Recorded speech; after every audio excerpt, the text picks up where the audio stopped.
wiriwe neza Shafi umeze ute? ndashima rugira n'amahoro pe. Cote d'Ivoire rero twatuyizeye dukurikije umukino yakinnye ariko birangiye iradutengushye cyane ariko nyine niko bimera. Afurika izira kugira ubwoba nuko nyine bigenda. Amahirwe babonye iyambara ino kipe yindi yabonye ya no way ubu biba ari nka 4 cyangwa 5.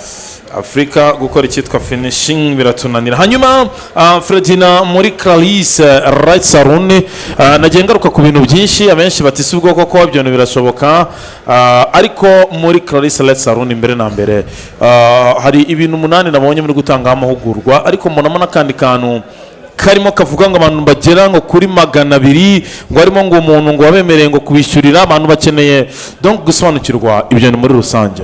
Shafi nje kuvuga ibintu abantu batizera ariko ari byo kandi bihindura ubuzima bw'abantu. Yego.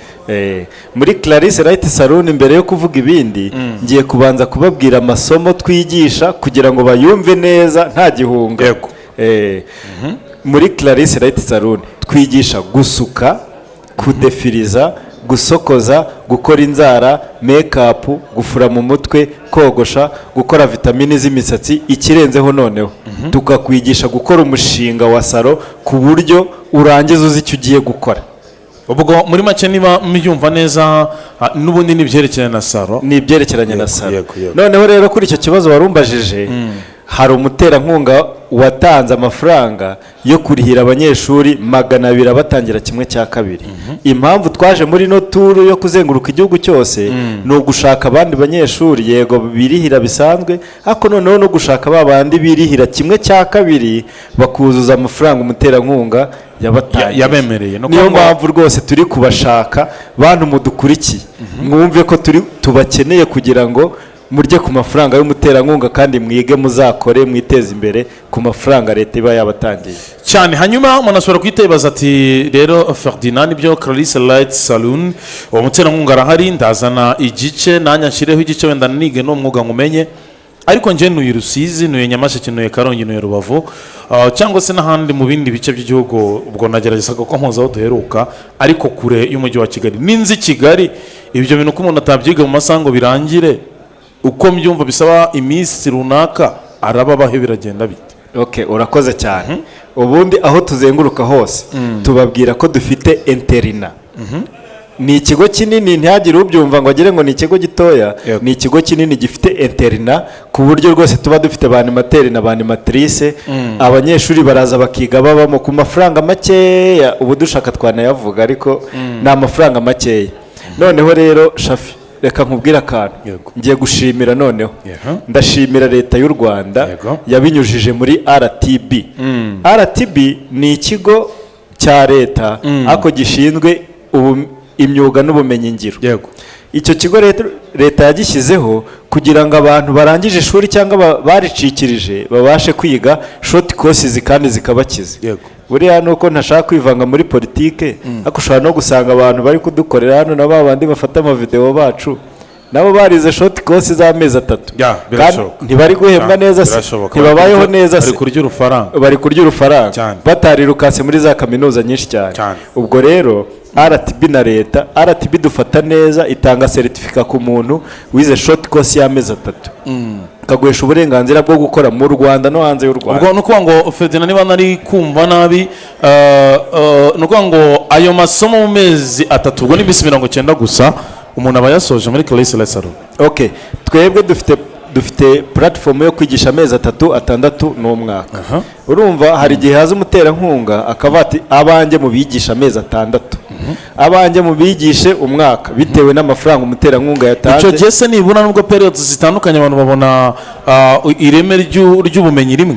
Noneho rero nababandi twigisha amezi 3 ntago ari ukuvuga ngo tugarukira ku mezi 3. Ubundi twigisha umuntu kugeza amenye ibyo yaje kwiga. Iyo timeline tuba twayitaye. Icyo tuba dushinzwe ni ukuvuga ngo umunyeshuri usohotse hano mu gihugu azaba ari uwa mbere. ni ukuvuga ngo nshobora kuza nshaka kwiga gusuka wenda amezi atakangerana ntarabimenye, ntabwo mundekura paka ngo mbesohoke mbimenye. Shafi, noneho ntabwo umuntu azaje kwiga gusuka gusa. Umuntu uje kwiga mu ishuri ryacu muri ya mafaranga make tuvuga, tumwigisha bino byose, ntabwo ari gutoramo akantu. ni ukuvuga ngo ni bya bintu 8 byo bya bindi byose turabimwigisha. Noneho twebwe ntabwo tureba ku mezi 3, tureba ko ahubwo ibyo yaje kwiga byose atashye avuga ati niterebye mu gihugu ndi uwa mbere.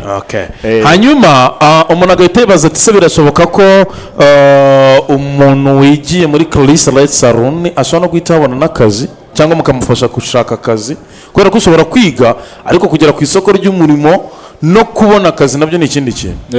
Icyo ndakigusubiza. Noneho ishuri Clarisse Light Salon rifite salo. Noneho ntekereza ko ariyo nini mu mujyi wa Kigali. Ntabwo dufite salo imwe, dufite salo nyinshi.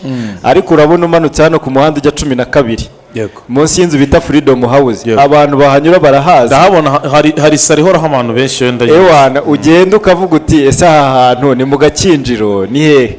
Ariko abantu kuba bahaza ntabwo ari guhaza gusa b'abakiriya, bahaza kubera bazi ko basuka neza. Urumva abanyeshuri twigisha 99% bahakora ni abanyeshuri barangije iwacu. Kugira ngo rero umunyeshuri ahakorere yarangije kwiga araza akajya mwimenyereza mwuga mu gihe runaka. N'ubundi arangiza we azi ibyo gukora.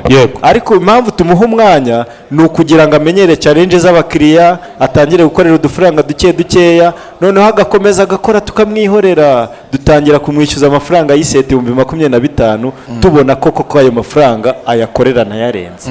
Nuko banyeshuri bakorera iwacu. Hanyuma rero abantu ngira ngo barabisobanukiye byinshi muri Clarisse Light Salon.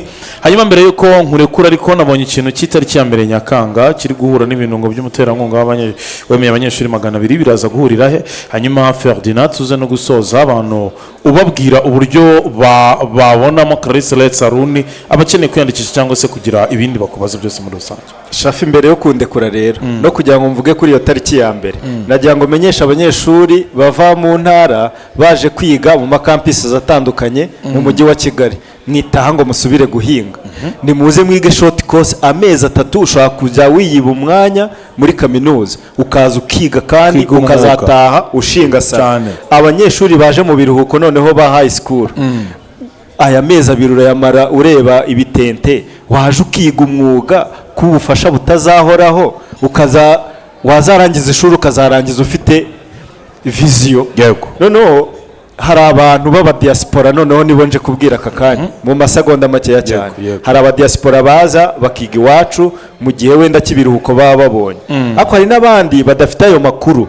Turamenyesha noneho aba diaspora, yaba ari abazaza yaba ari abaje, mumenye ko hari ishuri cyangwa amashuri, ishuri Clarisse Light Salon tubigisha amezi 3 gusa. N'ubundi hari igihe muza mufite amezi 3 tukabitaho cyane ku buryo musubiraho mutagikora imirimo itabahesheje agaciro, mukageraho mugakorera amafaranga. None hari na societe z'abanyamahanga, South Sudanese and the other strangers. You come and you take short courses. Those people of your countries, you have your place in Rwanda. You can create businesses and you don't do fucking jobs. Please come in Clarisse Light Salon. Warumbajije ikintu noneho cyaho kitariki ya mbere. Ku itariki ya mbere rigura ngo n'abantu 200 neze gute. Harimo abantu benshi babukinze, sibyo? Ariko abishyuye ntago bagera kuri 200. Noneho kuri ya tariki ya mbere rero babandi bishyuye 1/2 nibwo tuzabandika initeke y'abo bantu leta yishyuriye, sibyo? Nibwo tuzatangira, noneho nibwo tuzabandika tariki ya mbere. Urumva ko sejora ndumva rejo. Tuzabandika nk'iminsi nk'ine 5 gutyo. Noneho aho badusanga rero bantu mudukeneye mubanze mujye kuri YouTube. Hari n'abashaka kwiga online bakazaza iwacu baje gufinalizinga, nibajye online, bajye kuri YouTube. Dufite amasomo ari online, ibintu byose ushaka kwiga biri online. Umubyeyi Clarisse yabishyizeho. Mujye kuri YouTube mwandike twige gusuka, cyangwa nubwo wakwandika gusuka gusa uhita ubona ishuri Clarisse Light Salon. Ubundi nimero wahamagara 0782 910 442 cyangwa 0782 42 50 14. cyane ngira ngo nibyo ndagushimiye cyane Ferdinand nanjye ndagushimira ko nshimira n'umusaza SK Sam Karenzi waduhaye no platform kugira ngo tugeze ku banyarwanda ibyo dukora ariko bifitiye n'akamaro abanyarwanda buriya na leta ije kudusura iradushimira ikavati ntago twari tuzi ko harimo abantu bahakaza urubyiruko rungana gutya cyane. hanyuma mbere ko nkurekura ariko nimero ya telefone hari n'abantu bakeneye imbuga nkoranyambaga Clarisse Retsaruni ku mbuga nkoranyambaga mubaho nababwiye ko kuri YouTube ari twige gusuka cyangwa ukandikamo gusuka uhita utubona ubundi kuri TikTok Instagram wandikamo Clarisse TV official cyangwa twige gusuka bihita bihura nta kibazo. Asante sana Ferdinand. Asante sana Shafiki cyane arakoze.